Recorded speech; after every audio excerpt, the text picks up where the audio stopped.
Hi friends, welcome back to our channel.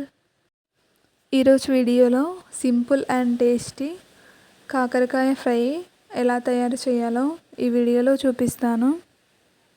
ఈ కాకరకాయ fry రైస్లోకైనా చపాతీలోకైనా చాలా టేస్టీగా చాలా బాగుంటుందండి. వీటిని రసం తీయకుండా చేయొచ్చండి.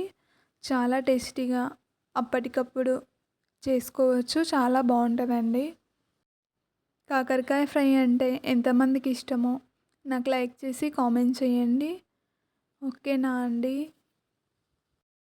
ప్రాసెస్ ఏంటో చూసేద్దాం. ముందుగా ఇలా సన్నగా తరిగిన కాకరకాయలను తీసుకుందాం. కాకరకాయ సన్నగా తరగడం వల్ల ఫ్రై అవుతుంది, చాలా చేదు అనేది పోతుందండి. ఇలా సన్నగా కట్ చేసుకోవాలి. ఇలా సన్నగా కట్ చేసుకొని కాకరకాయని పక్కన పెట్టుకోవాలి. నెక్స్ట్ వచ్చేసి స్టవ్ ఆన్ చేసి ప్యాన్ పెట్టి అందులోకి ఆయిల్ వేయాలి.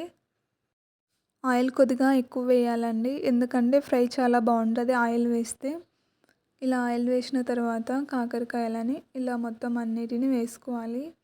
వేసుకున్న తర్వాత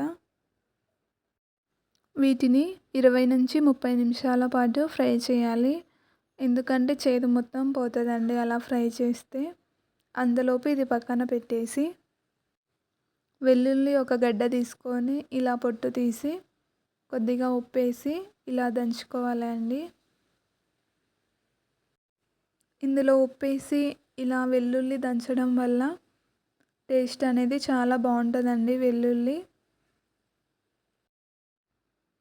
ఇలా కచ్చబచ్చగా దంచుకోవాలి. ఓకేనా అండి?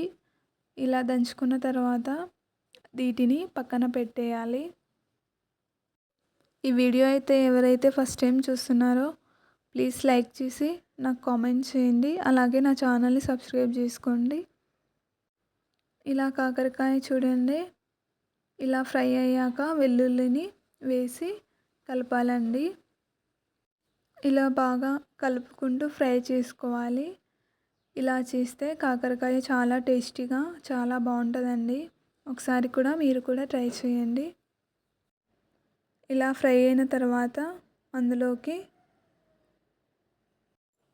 కరివేపాకును వేసుకోవాలి. కొద్దిగా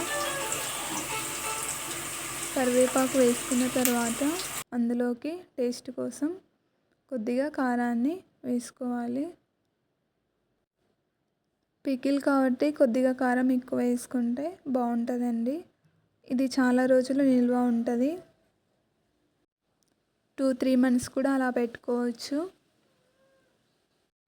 ఈ వీడియో నచ్చితే లైక్ చేయండి, షేర్ చేయండి, అలాగే నాకు కామెంట్ చేయండి. థ్యాంక్స్ ఫర్ వాచింగ్ అండి.